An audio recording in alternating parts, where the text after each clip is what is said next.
Michael, first of all, we're having a look back at a wonderful success in the minor hurling final. Certainly, yes, Stevie. 12,700 people in Nolan Park last Saturday night witnessed an exhibition of hurling from 13-man Tipperary there. 2 guys sent off in the first half, but they battled hugely over the full-time and extra time to come away with a 2-point win there last weekend. Real gritty performance out of the team. As I said, the 2 guys were sent off early. The second one on 18 minutes for I suppose 50 minutes, 60 minutes they had to play with 13, and they showed real determination. Epitomised our manager James Woodlock, and came away with a victory, an unlikely victory it has to be said, when they went down to 13.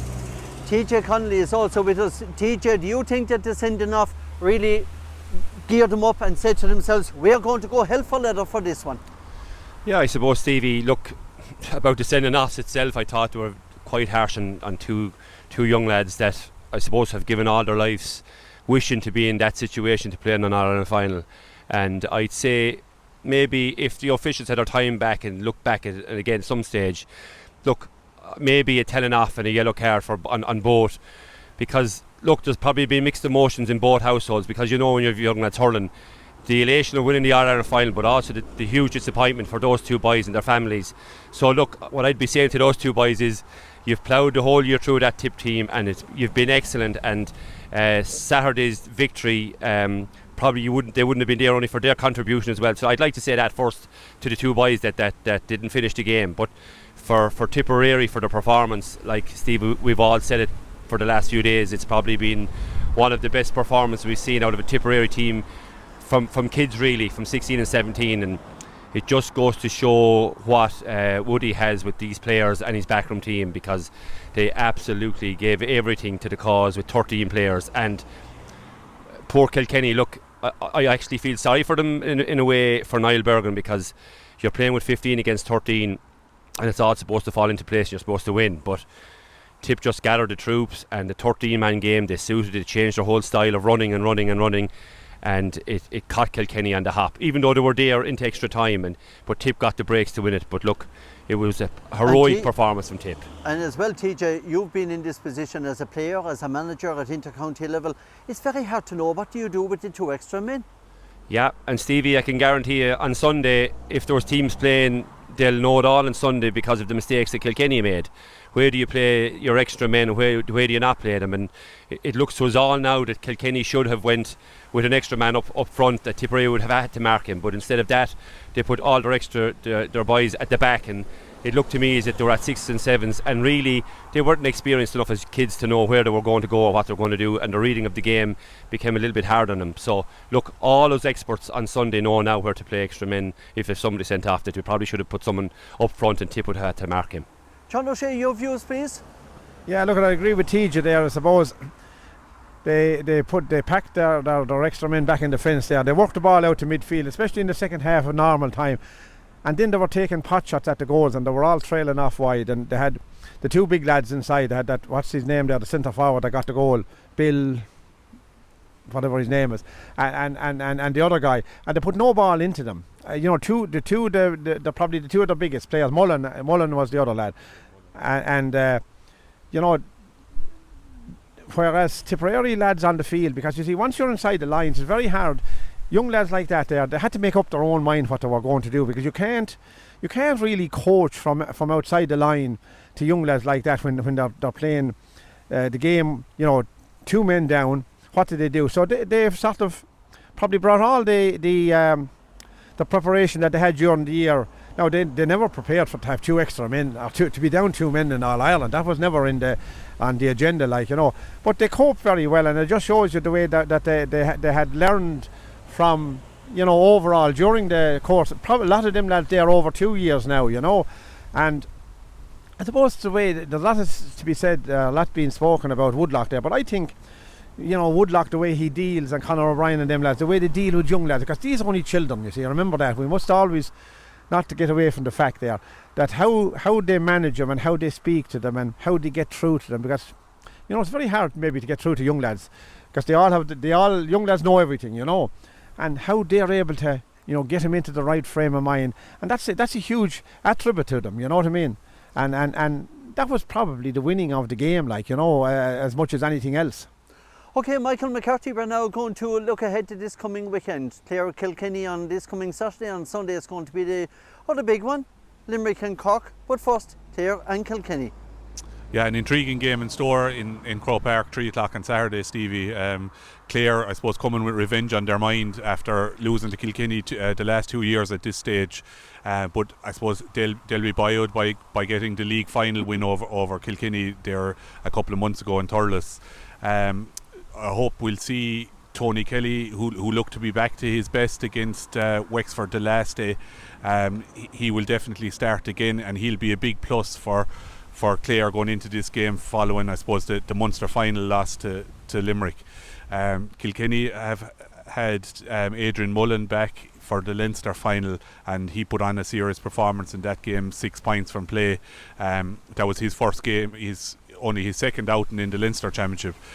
So he'll be a big player for them come Sunday. So it'll be interesting to see what way will go, what way they'll line out and match up. But these teams know each other so well, but a lot of pressure, I think, on Brian Lohan going into the weekend.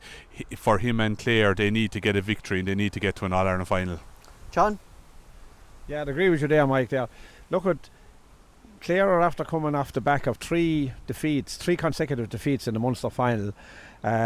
2 Limerick, 2 consecutive defeats there in the All-Ireland semi-final to Kilkenny. Now, they did get over Kilkenny in the league final, but it's going to be very, very hard for them to pull out a big game on Saturday, because I think as the year has progressed, as the Leinster Championship has progressed, Kilkenny got that little bit better all along, and I think they probably were at their they had their best team out probably in that Leinster final against Dublin, and they blew Dublin away there. The game was over really after 20 minutes, and Kilkenny will feel that they want to get back into an All-Ireland final again, and I think all the pressure is going to be on Clare and it's going to be on Lohan. Now, how they will start is another thing, because Kelly started there in the Munster final there. Aaron Shanahan had a big game. That was his first game, I think, in the championship. He was injured. Young Lohan himself didn't feature starting the last day, but I think there's still a question mark over the Clare full back line, and the Clare down 3 and 6. I think there's, during the course of the Munster Championship, they didn't answer the questions that was asked of them, and I think that could be an ongoing problem for Clare going into the match on Saturday, Stevie. TJ Connolly, for Clare, this is going to be a massive game. It's going to be a crucial game for both teams, but however, I think a little bit more so for Clare, because a lot of questions still have to be answered. Yeah, a lot of questions, Stevie, but I'm trying to go back to the first round of the Munster Championship where they took on Limerick in Ennis, and they looked to be cruising in that game, and they looked mighty, and everything seemed to be going their way that day. And for 1 or 2 decision making or of their own behalf and taking their eye off the ball a small bit, they went from being nearly 8 points up to nearly being defeated by 8 points. So they looked like a team that were going to beat Limerick that day. And what would you put it down to, that they went from one extreme to the other? I'd say they lost a bit of concentration, Stevie, and maybe 1 or 2 decisions that went against them affected them mainly, and they're coughing up a few soft goals in a couple of games. And to be that far ahead in a game and to get caught by the same score, to be beaten by the same score, it's bound to mentally affect you. And their performances along the way then in the Munster Championship were sceptical. So look, if Clare come with an A game, Stevie, if they come with all their players, now with Tony Kelly back in stream, and of course you've the hurler of the year playing up front for him as well, in Shane O'Donnell, they have serious forwards. And he's in a rich vein of form at the moment. He's absolutely flying it, and Kilkenny will have to get their man markers on him. But at the moment, it looks to me in Munster, when they've been in Munster, there's nobody been able to cope with him as such, and Wexford couldn't cope with him either. But I still think they're mentally a little bit frail, Stevie. But if they can get that in check and in tune, I think they have a right chance on Saturday. And there's one thing about Shane O'Donnell, he seems to excel even more so on the big stage, and none more so than Croke Park. Yeah, it's where he wants to be, and they're probably lucky in a way that Tony Kelly now has started to come back to arrange a bit of form. And like, you leave Tony Kelly on the line for Clare, he's a massive loss through that Munster Championship. So he's only finding his feet back from injury or whatever it's been. So look, there's pressure on them all. There's pressure on Brian Lohan because he's there nearly 4 years now at this stage, and they have to start delivering. TJ, would it be a disastrous year for Clare if they were defeated on this coming Saturday? I'd say, Stevie, I still think Clare would be probably the only team that could match Limerick in an All-Ireland final if both teams got that far. Is that because there's so much rivalry, they're near neighbours, or are they the one team that can really shove it up to them? I'd say there's all of that, Stevie. There's a rivalry, but they appear to be able to have a handle on Limerick at times, and they're able to match them. If it all falls into place from on Saturday against Kilkenny and they get back to a final, you don't know what's going to happen. But I think they need to get to the All-Ireland final, and for Brian Lohan, they need to probably win an All-Ireland final. Michael, you agree with that? Yeah, I would, Stevie. A lot of everything that TJ said there makes sense. I do think there's also probably pressure on obviously to get to an All-Ireland final, but if Kilkenny don't come away with an All-Ireland this year, it's 10 years without an All-Ireland, and considering the success they had before that, that's a famine in their terms. But like, I would agree, Clare need to get to an All-Ireland final for them to see progress. I mean, as John said, they've lost 3 Munster finals in a row and they've lost 2 All-Ireland semi-finals. If they lose again on Saturday, it's just the same thing again that has been there for the previous 3 years. So they will want to see progress, and if they get to an All-Ireland final, whether they win it or not, it will be a year of progress for them with the league final and getting to the All-Ireland final, and they'll be hopefully coming a bit closer to Limerick in their eyes. Is it a difficult one to call? I think it is. We spoke about the minor and having form lines. There isn't any real form line that we can look at here to say whether one side is better than the other. Kilkenny were up and down throughout the Leinster campaign. I mean, the draw with Carlow sticks out as one of like what just happened there. But like they were miles better in the Leinster final, and in the first 10 minutes blew Dublin away and the game was over. Clare, like TJ mentioned it there, they were excellent for the first 40 minutes against 50 minutes against Limerick, but since then they've been very, very flat. I mean, that last 20 minutes they were poor. The game against Cork they did well in, but I mean, against Waterford they were lucky to come away with the 2 points, and against Tip I didn't rate them at all that day inside in Thurles, only for Shane O'Donnell. He was the outstanding player on the field that day. So Clare obviously need a huge up in performance, but Croke Park brings that out in players. On this coming Sunday we have, I suppose, really another huge battle. A lot of people would say Limerick are favourites going into it. However, Cork have already defeated them in the championship, and Limerick were not at all happy with their performance on that day. So what way do you see this one going? Yeah, I think Limerick are waiting for this one since Páirc Uí Chaoimh, aren't they? Huge crowd down there that night, and Cork turned them over in a game where Cork were ahead, they were behind, and then went ahead and won it. So that evening they seemed to target Diarmuid Burns and Declan Hannon down one side of the field there, and since then I thought in the Munster final Hannon and Burns were certainly back to their best, and they've had another 4 weeks since they played. So I mean, their fitness levels and their confidence levels will be huge. But there's talk now that Barry Nash might be missing. That's a huge blow for Limerick if he doesn't, because he's probably the ball playing cornerback. He's able to take short puck outs. He rarely loses the ball when he gets it. So if he's not there, it could be a big blow for them. But look, Limerick are stacked with all-stars on the bench, and you could have Richie English, you could have Sean Finn coming back into that full back line. So every other county would love to have it. But yeah, this one is a very hard one to call. Cork have been very flat. Like, they got the bounce against Tip. We'll say the bounce against Limerick and destroyed Tip in their last game, and then their 2 games since, they were very, very flat and very subdued performances. Now, albeit I would say the Offaly one, they were on a hiding to nothing. If they'd have gone and won it by 30 points, people would have said, well, it was only Offaly and they were coming off the back of the Joe McDonagh, and when they struggled over it, people are saying, well, maybe they're not as good as they thought.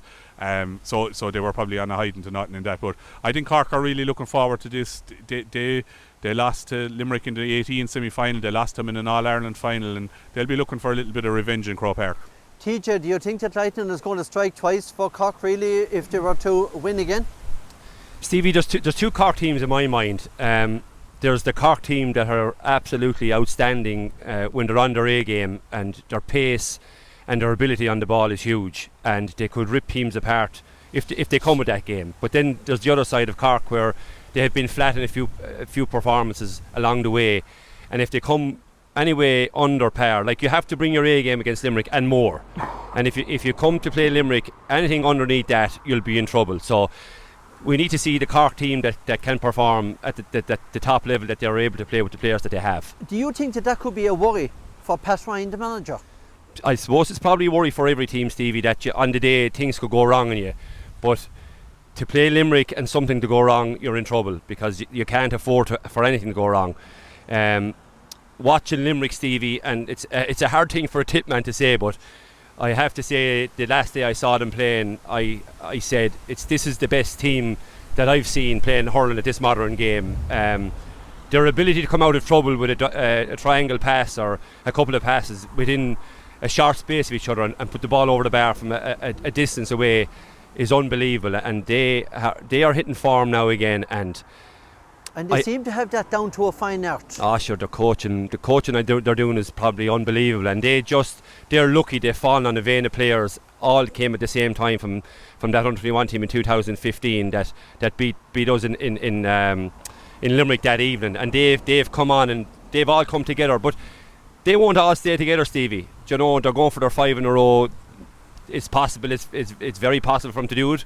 They could do another one after some along the road, but they won't all stay together because the age will come against them, and they might not have the conveyor belt coming on behind them. But at the moment, I have to say that they're probably the best team that I've seen in a long, long time. John, your views, please? Yeah, I would agree with that there, but I suppose what Mike referred to there, possible absence of Nash there. You know, he's going to be a big loss, because I think we hit it there a couple of weeks ago that if there's one weakness with Limerick, and it's the lack of top class cover at the moment for their full back line due to injuries to players. Now, okay, Richie English was back on the bench for the Munster final now, and he wasn't required. Now that's a plus, but he hasn't played probably for 2 seasons now, or a year and a bit, year and 3/4, like, you know. So that would be a worrying thing for them. You see, if he doesn't line out on Sunday and someone else gets injured, that's the problem, you see. Now, half-back line, midfield, forward, there's no problem there with cover. But I don't think your man that was coming in, is Frank O'Connor, was it? Yeah, he is not. He's probably the one weakness that they have on the bench, you know, for cover for the full back line now, and that's probably a hard thing to say. But that would be a worrying thing for Limerick. Now, the other side of it is, can Cork do it the second time in the one season? That's a very, very hard thing to do, to go back and beat a team of the calibre of Limerick. But John, they have no choice. No, I know they have no choice, but I said, can they do it? You see, they lifted themselves there for that game, really lifted it, and you know, they had been leaking goals. They actually leaked goals in that game as well, against Limerick the last day. They leaked them against Offaly, whether you like it or whether you don't. They did leak goals. They were in the game, was it against Dublin there? Was it Burke there? Young Burke missed a couple of handy frees at the start there. They drove a lot of wides, Dublin, and then they were playing hold out in the last 6-7 minutes there of that game. So, as TJ said, which Cork team will come to Croke Park on Sunday?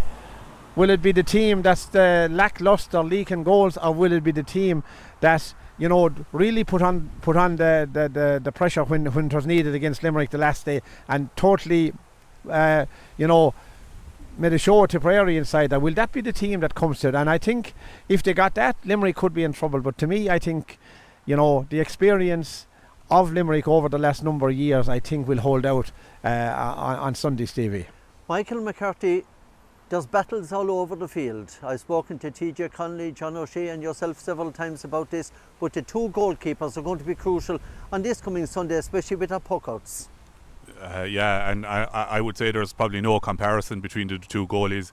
TJ mentioned that Shane O'Donnell is the de facto hurler of the year. Well, I would consider that Nicky Quaid is in a very second place. He's right up there.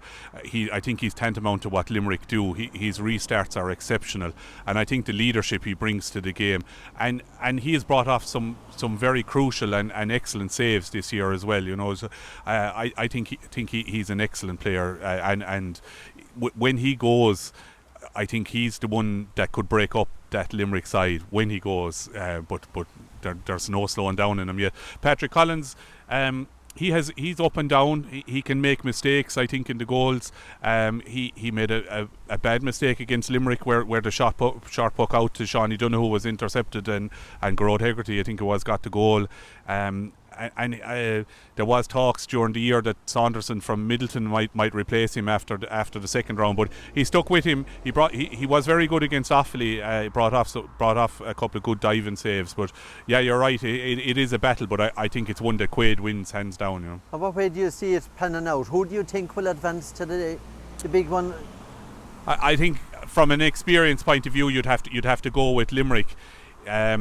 They seem to, the way they dispatched the Clare in the Munster final was very professional. You know, they didn't get out of fourth gear, but everything they did was top class. And Kinnerk, obviously, as a coach, I mean, his record is we speak about Kiley's record in finals. Kinnerk is on 23 out of 24 in finals. Like, that man knows how to get the job done, and he will have analysed Cork to a T from that game down in Páirc Uí Chaoimh, and I wouldn't be surprised if we see Dara Donovan back, because that cover that Donovan gives to the half back line, just being an option on the ball, it also gives O'Donoghue license to kind of sit and protect as well, which they haven't had really in the championship this year. TJ, if Dara O'Donovan is to come back, would you start him or bring him off the bench? I'd say they'll probably start him if he's 100% fit, Stevie, and it gives you that option maybe to shove someone back, O'Donoghue back to centre back maybe, and if that's the cover that we think that Limerick need at the back, if they have a couple of injuries, so they have options within as well to move back as well. But I'd say if Darragh O'Donovan is I know he has match fitness, but I'd imagine some of the matches they're probably playing inside in training will have got him up to that kind of a level, you know, and he's the kind of a player that I wouldn't be leaving him on the bench, because he's so experienced and so good, and he just forms that anchor man in the middle of the field and the supplier of the ball. So they have options within to move around inside. But if you're asking me, Stevie, to make a prediction, I would look. Cork will really have to come with all guns blazing, and even at that, to break down this Limerick team, I just feel that Limerick will go to win that semi-final, and yeah, I think Limerick will be in the All-Ireland final again. John, recently I was speaking to a gentleman, a former player with Wexford, and coincidentally what he just said there earlier about seeing the best team that he has seen, well, this gentleman agreed as well, because he said something similar. He said we may as well enjoy what we see, and Paddy Morrissey said the same from Galtee Rovers to me not too long ago. He said because we'll never see the likes again. No, look, we were, I suppose, lucky to see this type, because irrespective of what county you come from, you like to see hurlers performing at their best, and Limerick have those at the moment. And you know, they were and many years without an All-Ireland, and then once they hit the ground there with 18, a hiccup in 19, and then they're going for 5 in a row this year. Small bit of luck, they could be going for 7 in a row this year, because, like, let's face it, that 2019 semi-final defeat, they were denied a chance to draw the game and bring it to extra time. It didn't happen. That's history. But I think they learned a lot from that, because I think in 2019 they were probably a little bit lackadaisical themselves, or they believed in their own invincibility at that time, and I think they learned a lot from that defeat by Kilkenny, because like anything they have done since, but any final they have been in, I mean, it's silverware, they've taken it. It doesn't matter what it was it, I think there was 3 leagues, 6 in a row, Munster there, or any final that Limerick have been in under Kiley and Connacht there, they came out with the silverware, and I think they're within 2 games now, I suppose, of being sort of cement the term, the best team that we have seen, and I think that will bear out on Sunday evening, and they'll be in another All-Ireland. That's my opinion of the whole lot anyway, Stevie. Okay, gentlemen, we are very close to wrapping it up here from the foot of the rock of Cashel, here on the very close to the roundabout. But what we're going to just put it to you, you can give your opinions on what you think. Davy Fitz has now departed the scene from the Daisha. Yeah, Davy has gone from Waterford there. From his second term, and I thought Shefflin has gone from Galway. That throws up the conspiracy theories now again. You notice the announcements within a couple of hours of one another. Austin Leeson is coming back. And Austin Leeson is coming back. So look, according to Fitzgerald himself, he's going to take time out anyway, and he has a young lad, and he was saying he's going to spend time with him. It was the first summer that he's had time with him, and he said he didn't rule out not coming back, but I'd be surprised if he stays away from the management too long, because he's the type of a fella that, you know, he just can't stay away from it. Who will go into Waterford now? Shefflin is there. Will Shefflin take up that, go across the short run from Ballyhale into Waterford, you know, to be suitable for him? That's the question. Who will go to Galway? We don't know yet. The big question is Henry Shefflin cut out for management? That's another question, you see. You might be the greatest hurler, or classed as the greatest hurler ever, but that doesn't make you the greatest manager, and we know that. Like, you take Kiley was never a great hurler, with all due respect to him. He was a more renowned for a footballer. Sean Boyle the Meat was never a footballer, he was a hurler. So, I mean, you know, and you can talk about it in any era, but that's it. Just because you are a good hurler doesn't make you a great manager. Michael? Yeah, look, Davy leaving is, I suppose, it was a bit of a shock. I expected when I suppose they came very close, maybe to qualifying out of Munster, that he would have given it another shot, but he wanted to step down. I think both counties, Galway and Waterford, will go in-house for their next management. I think there's 8 teams left in both the hurling and football championship, and they're all homegrown managers. So I think, and is it 98 since the last time an outside manager has won the hurling, and when Michael Bond did it with Offaly. So yeah, look, it's, I suppose, a bit of a shock. I wasn't too surprised that Shefflin has gone. That was a terrible year for them. I think he was always going to step down, and there was rumblings inside in the Galway camp that guys hadn't got a chance that had been successful underage. So Ken McGrath, I think, is probably a good shout for the Waterford manager. Probably a dream team with a couple of other guys that he would have hurled with, and I wouldn't be surprised if our own Andy Maloney, who hurled with Care and with Waterford, wasn't part of that management team. TJ? Yeah, Stevie. I suppose if you look at the two managers, the travelling for Davy to go to Waterford from Clare, and from Henry Shefflin to go from his home place up to Galway. Now, Henry's case was Galway didn't improve a lot from him being there, and that doesn't look. I don't think he's a bad manager. He was with Ballyhale Shamrocks when he's All-Ireland Club finals. But it's a tough ask. It's a tough ask. Look, in the modern day of being a manager, you're scrutinised with social media and people that probably don't deserve an opinion have one anyway. And look, it's a tough game. It's a tough gig. Who's to say if Kilkenny don't reach the All-Ireland final on at the weekend that Derek Ling will be staying with Kilkenny, or will Henry go back to home? Nobody knows.